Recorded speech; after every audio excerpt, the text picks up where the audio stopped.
नमस्कार मंडळी, श्री स्वामी समर्थ. मंडळी, घरातील देवपूजा करताना कोणत्या 20 नियमांचे पालन आपल्याला करायलाच हवे हे आपण आजच्या या व्हिडिओमध्ये जाणून घेणार आहोत. मंडळी, ज्या घरात दररोज देवपूजा केली जाते, नित्य देवतांची स्तुती आणि निर्मळ मनाने सेवा केली जाते, तिथे सुख, समृद्धी आणि सकारात्मक व पवित्र वातावरण नेहमीच असते. दुःख, दारिद्र्य दूर होते. नित्य धूप दीप प्रज्वलित केल्याने आरोग्यास हानिकारक सूक्ष्म जंतूंचा नाश होतो. घरातील वातावरण शुद्ध राहते. हिंदू पुराणानुसार देवपूजेचे काही महत्त्वाचे नियम ठरलेले आहेत. या नियमांचे पालन केल्याने इच्छित कार्य सुरळीतपणे पार पडते. भगवंतांची आपल्यावर कायम कृपादृष्टी राहते. महालक्ष्मी, सर्व देवदेवता आपल्यावर प्रसन्न राहतात.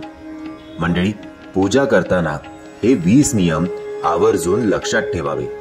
नियम पहिला, तुळशीचे पाने 11 दिवसापर्यंत शिळी होत नसतात. त्यावर दररोज पाणी शिंपडून ती पुन्हा देवाला अर्पण करता येते.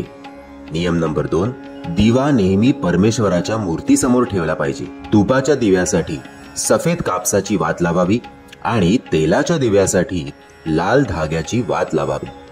तिसरा नियम, पूजे करता कधीही तुटलेला भग्न दिवा वापरू नये. तुटलेली सामग्री धार्मिक कार्यात शुभ मानली जात नाही. चौथा नियम, शिवजींना बेलाची पाने आवडतात, त्यांना ती अर्पण करावी.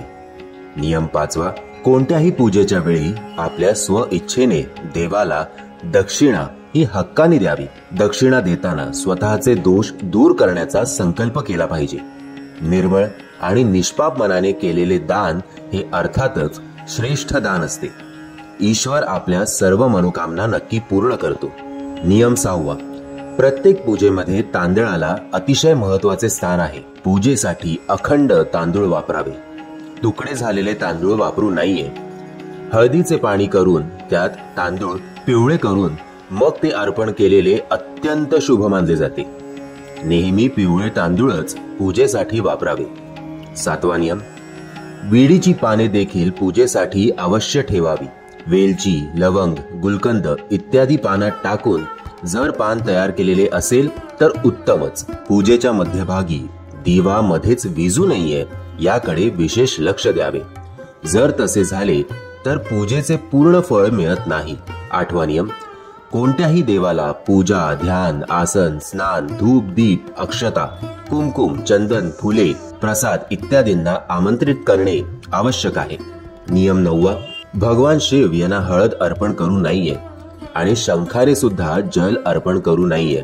पूजेच्या ठिकाणी स्वच्छता आणि पवित्रता यांचे काटेकोरपणे पालन करायलाच हवे. एखाद्याने चप्पल घालून देवघरात प्रवेश करू नये.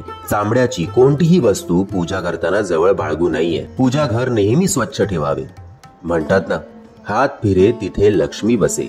नियम 11वा, भगवान श्री विष्णूस प्रसन्न करण्यासाठी पिवळ्या रंगाचे रेशमी वस्त्र अर्पण करावे. देवी दुर्गा, सूर्यदेव आणि श्री गणेश यांना प्रसन्न करण्यासाठी लाल रंगाचे वस्त्र अर्पण करावे. तसेच शिवजींना पांढऱ्या रंगाचे वस्त्र अर्पण करावेत. नियम 12वा, कोणत्याही प्रकारच्या पूजामध्ये कुलदैवत, इष्टदेवत, वास्तुदेवता, ग्रामदेवता यांचे स्मरण करून त्यांचा आशीर्वाद सर्वप्रथम घ्यायलाच हवा. पूजेसाठी सर्व देवदेवतांचे आवाहन करायलाच हवे. पूजेच्या आधी देवांना स्नान घालावे. धूप दीप प्रज्वलित करावे. हळदी कुंकू लावावे. तसेच पुष्प, बेलपत्र, चंदन, अक्षता असणं गरजेचं आहे. नियम 13वा, आपण पूजेकरता जे आसन घेतो ते कधीही आपल्या पायाने सरकवू नये. ते नेहमी आपण आपल्या हातानेच सरकवावे.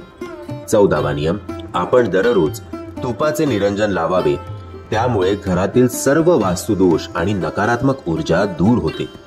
15वा नियम, देवघराच्या वर सामानाचा कुठलाही पसारा ठेवू नये. 16वा नियम, देवतांना पुष्पहार, ताजी तवानी फुले, पाने इत्यादी अर्पण करण्यापूर्वी ते एकदा पाण्याने स्वच्छ धुवावे. 17वा नियम, भगवान सूर्याला 7 प्रदक्षिणा घालाव्यात. श्री विष्णूला 4, श्री गणेशजींना 3 आणि शिवजींना अर्धी प्रदक्षिणा घालावी. 18वा नियम, घरात कोणतेही विशेष पूजा केली जाते तेव्हा आपल्या प्रतिष्ठित देवतांबरोबरच स्वस्तिक, कलश, नवग्रह देवता, पंचलोकपाल, साती आरसा यांचीही उपासना करणं गरजेचं आहे. 19वा नियम, या सर्व बद्दल संपूर्ण माहिती प्रख्यात पंडित कडून मिळू शकते. विशेष पूजा केवळ पंडितांनीच केली पाहिजे, जेणेकरून ती पूजा योग्य प्रकारे होईल. शेवटचा नियम, भगवान सूर्यदेव, श्री गणेश, दुर्गा माता, शिवजी आणि श्री विष्णू या पंचदेवतांची पूजा करणे आवश्यक आहे. दररोज पूजा करताना या पंचदेवांचे ध्यान केले पाहिजे. यामुळे लक्ष्मीची कृपा व समृद्धी मिळते. मंडळी, या व्हिडिओच्या मार्फत मी तुम्हाला समजवण्याचा प्रयत्न केला की कोणते असे 20 नियम आहेत जे दररोज पूजा करताना तुम्हाला पाळायलाच हवेत. मी आशा करतो तुम्हाला हा व्हिडिओ आवडला असेल. जर तुम्हाला हा व्हिडिओ आवडला असेल तर प्लीज या व्हिडिओला लाईक, शेअर आणि चॅनलला सबस्क्राईब करायला विसरू नका. श्री स्वामी समर्थ.